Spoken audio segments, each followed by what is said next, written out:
ಒಬ್ಬ ಶಾಸಕ, ಒಬ್ಬ ಜವಾಬ್ದಾರಿಯುತ ಶಾಸಕ ತನ್ನ ಕ್ಷೇತ್ರದಲ್ಲೇ ಇರುವಂಥ ಒಂದು ಜವಾಬ್ದಾರಿಯುತ ಇಲಾಖೆಯ ಮೇಲೆ ಆರೋಪ ಮಾಡ್ತಾರೆ ಅಂದಾಗ ಆ ಒಂದು ಆರೋಪವನ್ನು ನಾವು ಯಾವುದೇ ಕಾರಣಕ್ಕೂ ಲಘುವಾಗಿ ಪರಿಗಣಿಸೋದಕ್ಕೆ ಸಾಧ್ಯನೇ ಇಲ್ಲ. ಅಂಥ ಒಂದು ಗಂಭೀರವಾದ ಆಪಾದನೆಯನ್ನು ಮಾಡಿರುವಂಥವರು ಶಾಸಕ SR ವಿಶ್ವನಾಥ್ರವರು, ಯಲಹಂಕ ಕ್ಷೇತ್ರದ BJP ಶಾಸಕರು. ಸದನದೊಳಗೆ ಮಾತನಾಡುವ ಸಂದರ್ಭದಲ್ಲಿ ತಮ್ಮ ಕ್ಷೇತ್ರದ ವ್ಯಾಪ್ತಿಯಲ್ಲಿ ಬರುವಂಥ ಸಬ್ ರಿಜಿಸ್ಟ್ರಾರ್ ಕಚೇರಿ ಅಕ್ರಮಗಳ ಕೊಂಪೆಯಾಗೋಗಿದೆ ಅನ್ನುವಂಥ ಆರೋಪವನ್ನು ಮಾಡಿದ್ರು. ಆರೋಪ ಅಷ್ಟಕ್ಕೆ ಸೀಮಿತ ಆಗಿದ್ರೆ ಪರವಾಗಿರ್ತಾರಲ್ಲ. ಬಹುಶಃ ಈ ಒಂದು ಆರೋಪವನ್ನು ಕೇಳಿದಂಥ ಪ್ರತಿಯೊಬ್ಬರಿಗೂ ಕೂಡ ಆಶ್ಚರ್ಯ ಆಗುತ್ತೆ, ಅದೇ ರೀತಿ ಆತಂಕ ಆಗುತ್ತೆ. ಸಬ್ ರಿಜಿಸ್ಟ್ರಾರ್ ಕಚೇರಿಗಳಲ್ಲಿ ಇಷ್ಟು ದೊಡ್ಡ ಪ್ರಮಾಣದ ಲಂಚಗುಳಿತನ ನಡೆಯೋದಕ್ಕೆ ಸಾಧ್ಯ ಇದೆಯಾ?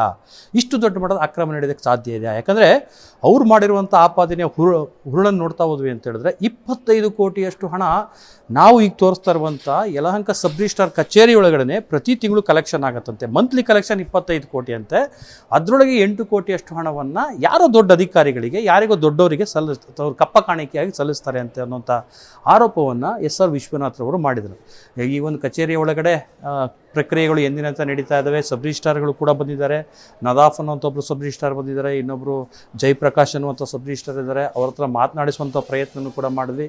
ಅವರೇ ಎಲ್ಲ ಒಂದು ಕಡೆ ಆಶ್ಚರ್ಯ ಮತ್ತು ಆಘಾತಕ್ಕೊಳಗಾಗಿದ್ದಾರೆ. ಯಾವ ಕಾರಣಕ್ಕೋಸ್ಕರ ಈ ರೀತಿ ಆರೋಪವನ್ನು ಮಾಡ್ತಾ ಇದ್ದಾರೆ, ಈ ರೀತಿ ಆಪಾದನೆಯನ್ನು ಮಾಡ್ತಾ ಇದ್ದಾರೆ ನಮಗೆ ಗೊತ್ತಾಗ್ತಿಲ್ಲ ಅನ್ನುವಂಥ ಮಾತನ್ನು ಹೇಳ್ತಾ ಇದ್ದಾರೆ. ಅವರ ಅಧಿಕಾರಿಗಳು ಅವರ ಅಧಿಕಾರದ ವ್ಯಾಪ್ತಿಯಲ್ಲೇ, ಅಧಿಕಾರದ ಚೌಕಟ್ಟಿನಲ್ಲೇ ಆರೋಪಗಳನ್ನು ನಿರಾಕರಿಸುವಂಥದ್ದು ಸರ್ವೇ ಸಾಮಾನ್ಯವಾಗಿರುವಂಥ ವಿಚಾರ. ಅವ್ರು ಮಾಡಲೇಬೇಕು. ಯಾರು ಕೂಡ ಅದನ್ನು ಒಪ್ಕೊಳ್ಳೋದಿಲ್ಲ. ಮಾಡಿರುವಂಥ ಅಕ್ರಮ ಆಗಲಿ, ತಮ್ಮ ಮೇಲಿರುವಂಥ ಆರೋಪವನ್ನು ಯಾರು ಕೂಡ ಒಪ್ಕೊಳ್ಳೋದಿಲ್ಲ. ಅದೇ ರೀತಿ ಇಲ್ಲಿರುವಂಥ ಸಬ್ ರಿಜಿಸ್ಟ್ರಾರ್ಗಳು ಕೂಡ ಮಾಡಿದ್ದಾರೆ ಅಂತ ಹೇಳೋದ್ರೊಳಗೆ ಯಾವುದೇ ರೀತಿಯಂಥ ಅನುಮಾನ ಇಲ್ಲ. SR ವಿಶ್ವನಾಥ್ರವರ ಆರೋಪದ ಮುಂದುವರೆದ ಭಾಗವಾಗಿ ಈ ಒಂದು ಭಾಗದಲ್ಲಿ ಸರಿಸುಮಾರು 200ಕ್ಕಿಂತ ಹೆಚ್ಚು ಲೇಔಟ್ಗಳಿದಾವಂತೆ. ಆ ಲೇಔಟ್ಗಳು ಬಹುತೇಕ ಅಗ್ರಿಕಲ್ಚರ್ ಲ್ಯಾಂಡ್. ಇವತ್ತು ಯಾರಾದರೂ ಲೇಔಟ್ ಮಾಡ್ಬೇಕಂದ್ರೆ ಅಗ್ರಿಕಲ್ಚರ್ ಲ್ಯಾಂಡನ್ನು ನಾವು ರೆವಿನ್ಯೂ ಲ್ಯಾಂಡಾಗಿ ಕನ್ವರ್ಟ್ ಮಾಡಬೇಕಾಗತ್ತೆ. ಅದೇ green land to yellow land ಅಂತ ಕನ್ವರ್ಷನ್ ಮಾಡಬೇಕಾಗತ್ತೆ.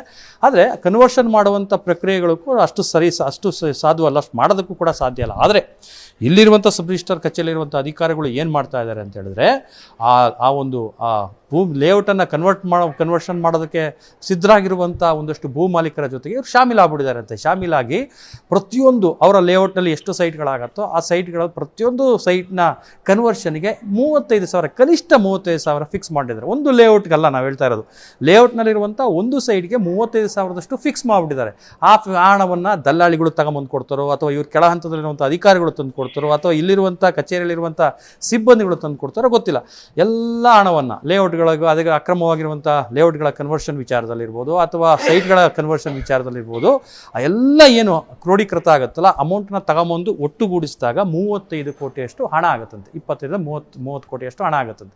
ಆ ಒಂದು ಹಣದಲ್ಲಿ 8 ಕೋಟಿಯಷ್ಟು ಹಣವನ್ನು ಈ ಎಲ್ಲ ಅಕ್ರಮವನ್ನು ಯಾರು ನಿಯಂತ್ರಿಸ್ತಾ ಇದ್ದಾರಲ್ಲ, ಯಾರು ಅದನ್ನು ಕಂಟ್ರೋಲ್ ಮಾಡ್ತಾ ಇದ್ದಾರಲ್ಲ, ಅಧಿಕಾರಿಗಳನ್ನು ಯಾರು ರಕ್ಷಿಸ್ತಾ ಇದ್ದಾರಲ್ಲ ಅಂಥವ್ರಿಗೆ ಕೊಡಲಾಗ್ತಿದೆ ಅನ್ನೋಂಥ ಆರೋಪವನ್ನು ಮಾಡ್ತಾ ಇದ್ದಾರೆ. ಈ ಒಂದು ಆರೋಪ ಮಾಡುವಂಥ ಸಂದರ್ಭದಲ್ಲಿ ಅದೇ ಸದನದಲ್ಲಿ ಕೃಷ್ಣ ಬೈರೇಗೌಡರು ಕೂಡ ಇದು. ಕೃಷ್ಣ ಬೈರೇಗೌಡರು ಈ ಒಂದು ಪಕ್ಕದಲ್ಲಿರುವಂಥ ಯಲಹಂಕ ಕ್ಷೇತ್ರ ಮತ್ತು ಬ್ಯಾಟರಾಯನಪುರ ಕ್ಷೇತ್ರ ಎರಡು ಪಕ್ಕದಲ್ಲಿರುವಂಥ ಎರಡು ಜೊತೆಯಲ್ಲಿರುವಂಥ ಲೇಔಟ್ಗಳು, ಎರಡು ಕ್ಷೇತ್ರಗಳು.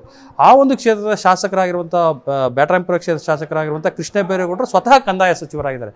ಅವರೇ ಎಲ್ಲ ಒಂದು ಕಡೆ SR ವಿಶ್ವನಾಥ್ರವರು ಆರೋಪ ಮಾಡಿದಾಗ ಬೆಚ್ಚಿ ಬಿದ್ದರು. ಹೌದಾ ಆಗ ಅನ್ನುವಂಥ ರೀತಿಯಲ್ಲಿ ಕೇಳಿದ್ರು.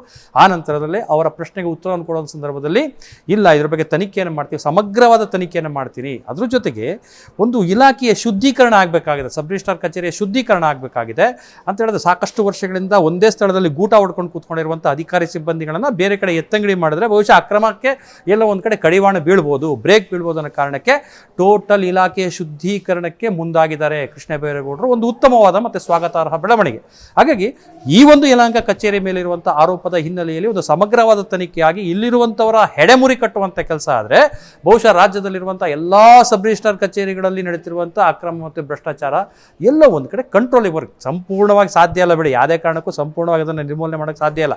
ಕಂಟ್ರೋಲ್ ಮಾಡ್ಬೋದು. ಆ ಕಂಟ್ರೋಲ್ ಮಾಡುವಂಥ ನಿಟ್ಟಿನಲ್ಲಿ ಕೃಷ್ಣ ಬೈರೇಗೌಡರು ಒಂದು ಒಳ್ಳೆಯ ಹೆಜ್ಜೆಯನ್ನು ಇಡಲಿ ಅನ್ನುವಂಥದ್ದು BTV ಆಶಯ.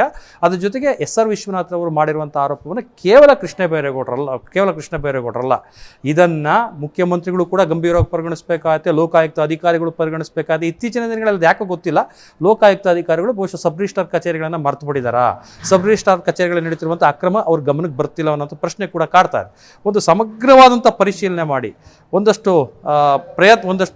ಮಾಹಿತಿನ ತೆಗೆದುಕೊಂಡು ಏನಾದರೂ ರೈಡ್ ಮಾಡಿದ್ದೆ ಆದರೆ ಇವತ್ತು ಸಬ್ ರಿಜಿಸ್ಟ್ರಾರ್ ಕಚೇರಿಗಳ ಮೇಲೆ ದೊಡ್ಡ ಮಟ್ಟದ ಹಗರಣ ಹೊರಗಡೆ ಬರೋದಕ್ಕೆ ಸಾಧ್ಯತೆ. ಇಂಥ ಒಂದು ನಿಟ್ಟಿನಲ್ಲಿ ಪ್ರಯತ್ನ ಆಗಲಿ ಅನ್ನೋದು BTV ಆಶಯ. ಕ್ಯಾಮ್ರಾ ಪರ್ಸನ್ ರೋಹಿತ್ ಜೊತೆ ಥಾಮಸ್ BTV, ಬೆಂಗಳೂರು.